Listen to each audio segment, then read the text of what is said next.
Hello friends, എല്ലാവർക്കും നമസ്കാരം. ഇന്ന് നമ്മൾ LDC, LGS, CPO പരീക്ഷകൾക്കായിട്ട് തയ്യാറാക്കിയിട്ടുള്ള കേരളത്തിലെ ചുരങ്ങൾ എന്ന ടോപ്പിക്കിനെയാണ് നോക്കാൻ പോകുന്നത്. കേരളത്തിലെ പ്രധാനപ്പെട്ട ചുരങ്ങൾ. ആദ്യം തന്നെ പാലക്കാട് ചുരം. പശ്ചിമഘട്ടത്തിലെ ഏറ്റവും വലിയ മലമ്പാതയാണ് പാലക്കാട് ചുരം. പാലക്കാട് ചുരത്തിൻ്റെ ശരാശരി വീതി 40 കിലോമീറ്റർ. പാലക്കാടിനെയും കോയമ്പത്തൂരിനെയും തമ്മിൽ ബന്ധിപ്പിക്കുന്ന ചുരമാണിത്. കേരളത്തിൽ സഹ്യന് കുറുകെയുള്ള ഏറ്റവും വലിയ ചുരം. ദക്ഷിണേന്ത്യയിലെ കാലാവസ്ഥ നിർണ്ണയിക്കുന്നതിൽ പ്രധാന പങ്ക് വഹിക്കുന്ന ഒരു ചുരമാണിത്.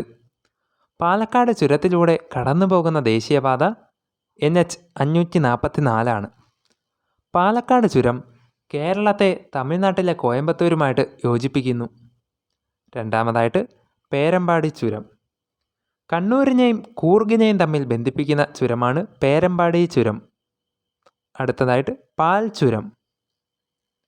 വയനാടിനെയും കണ്ണൂരിനെയും തമ്മിൽ ബന്ധിപ്പിക്കുന്നത് പാൽ ചുരമാണ്.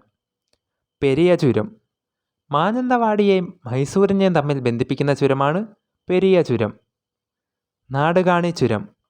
നിലമ്പൂരിനെയും ഗൂഡല്ലൂരിനെയും തമ്മിൽ ബന്ധിപ്പിക്കുന്ന ചുരമാണ് നാടുകാണി ചുരം.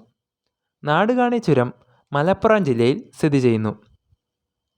അടുത്തതായിട്ട് കർക്കൂർ ചുരം. കേരളത്തെയും നീലഗിരി ജില്ലയെയും ബന്ധിപ്പിക്കുന്ന ഒരു ചുരമാണ് കർക്കൂർ ചുരം. താമരശ്ശേരി ചുരം.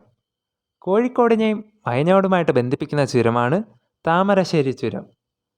വയനാട് ചുരം എന്ന പേരിലും ഈ താമരശ്ശേരി ചുരം അറിയപ്പെടുന്നു. താമരശ്ശേരി ചുരത്തിലൂടെ കടന്നുപോകുന്ന ദേശീയപാതയാണ് NH 766. അടുത്തതായിട്ട് ആര്യങ്കാവ് ചുരം. ആര്യങ്കാവ് ചുരത്തിലൂടെ കടന്നുപോകുന്ന ദേശീയപാത NH 744. കൊല്ലം ചെങ്കോട്ട റെയിൽപാത കടന്നുപോകുന്നത് ആര്യങ്കാവ് ചുരത്തിലൂടെയാണ്. അടുത്തതായിട്ട് കമ്പം ചുരം. തൊടുപുഴയെയും തേനിയെയും ബന്ധിപ്പിക്കുന്ന ഒരു ചുരമാണ് കമ്പം ചുരം.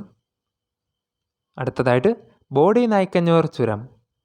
ഇടുക്കിയെയും മധുരയും തമ്മിൽ ബന്ധിപ്പിക്കുന്ന ചുരമാണ് ബോഡി നായ്ക്കന്നൂർ ചുരം.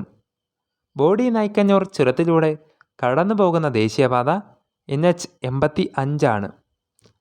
സോ ഫ്രണ്ട്സ്, ഇതോടുകൂടി കേരളത്തിലെ ചുരങ്ങൾ എന്ന ഈ ഒരു ചെറിയ ടോപ്പിക് ഇവിടെ വെച്ച് പൂർണ്ണമാകുന്നു. നിങ്ങൾക്ക് ഈ വീഡിയോ ഇഷ്ടപ്പെട്ടെങ്കിൽ ലൈക്ക് ചെയ്യാനും നിങ്ങളുടെ ഫ്രണ്ട്സിനായിട്ട് ഷെയർ ചെയ്ത് കൊടുക്കാനും നിങ്ങളുടെ വിലയേറിയ അഭിപ്രായങ്ങളും നിർദ്ദേശങ്ങളുമൊക്കെ കമൻ്റായിട്ട് രേഖപ്പെടുത്തി അറിയിക്കാനും മറക്കല്ലേ. ഇതുവരെയും ചാനൽ സബ്സ്ക്രൈബ് ചെയ്യാത്ത കൂട്ടുകാർ ഇപ്പോൾ തന്നെ സബ്സ്ക്രൈബ് ചെയ്ത് ഇതുപോലെയുള്ള ഇമ്പോർട്ടൻറ്റ് LDC, LGS ടോപ്പിക്സിനായിട്ട് ബെൽ ബട്ടൺ കൂടി എനേബിൾ ചെയ്ത് സബ്സ്ക്രൈബ് ചെയ്ത് വെക്കുക. എല്ലാവർക്കും നന്ദി, നമസ്കാരം.